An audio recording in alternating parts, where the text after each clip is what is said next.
भूत पिशाच निकट नहीं आवे, महावीर जब नाम। तो हमको लगे भूत या हिलावत। और 1 सेकंड हनुमान चालीसा नहीं बंद करता था कि कौनो सेकंड बंद हो जाए तो कौनो भूत।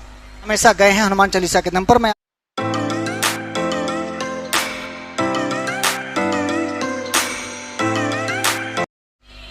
हमारे अंदर तो फीलिंग्स है गुरुजी। हमारी एक ट्रेन, हम बनारस में पढ़ते थे तो हम जिस स्टेशन में उतरते थे वहां से 3-4 किलोमीटर हमारा गांव होता था। 12 बजे रात ट्रेन पहुंचाती थी। अभी भी पूछ लेना बुंदेलखंड एक्सप्रेस बरगढ़ में क्या बजे खड़ी होती है। बरगढ़ से उतर के हम गांव जाते थे और जो बरगढ़ में उतरे तो बरगढ़ स्टेशन में फिर थोड़ी देर बाद कोई रहता नहीं था। तो चाहे बरगढ़ स्टेशन में रात गुजारो तो हम ये सोचते थे कि ऐसे नहीं कि अपने घरे चले जाएं अकेले। वहां से मैं शुरू करता था, जय हनुमान ज्ञान गुण सागर, अजय कपीश तुम लोक उजागर, राम दूत। जहां वो अब भूत पिशाच निकट नहीं आवे, महावीर जब नाम। सही में मैं डरता था, मैं सच बता दूं, लेकिन हनुमान चालीसा पढ़ते समय नहीं डरता था।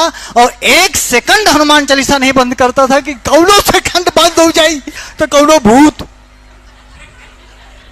सिर्फ इसलिए नहीं बता रहा हूं, ये फीलिंग्स, ये भाव दृढ़ होते थे कि हनुमान चालीसा पढ़ता रहूंगा। सीधे घर में रुकता था और 1 घंटा का रास्ता आधा घंटा में होता रहा है। जय हनुमान क्या पूछो का है।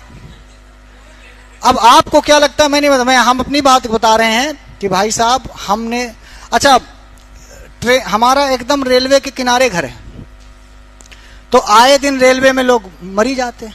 और रेलवे के किनारे पेड़ होते थे। अब मान लो रात के हाल ही जाए हवा से तो हमको लगे भूत या हिलावत। एमा वह जो मरा रहा वह है भूत आए। अच्छा गाँव में कहानियां भी सिखाते हैं। अरे तो भूत जो रेलवे में कटा रहा हुआ ओके लाग गा है, ओके चाहे बुखारे हो है बुखार, अरे राम राम के भूत आए पकड़े है, पकड़ा एक चुंदई पकड़ा। ये गांव में कहानी चलती है। अब भाई उन कहानियों को भी हम सुने थे, लोगों को मरते हुए भी देखे थे।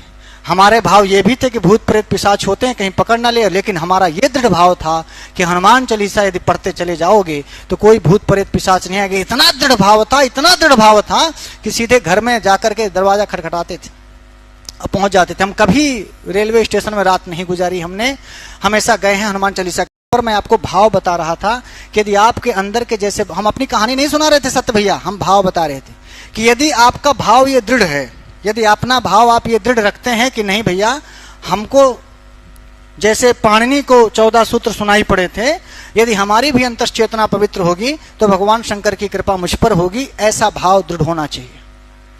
यदि पाणिनि 14 बार डमरू की गड़गड़ाहट को सुन करके अयुन लिख एयों गयोच लिख सकते हैं तो वह भाव हमारे अंदर भी आ सकता है। बोलो हाँ या ना। क्योंकि हम भी पाणिनि की संतानें हैं, हम भी ऋषि मुनि की संतानें हैं और भगवान शंकर हमारे ऊपर भी कृपा करेंगे, कर सकते हैं, कोई दिक्कत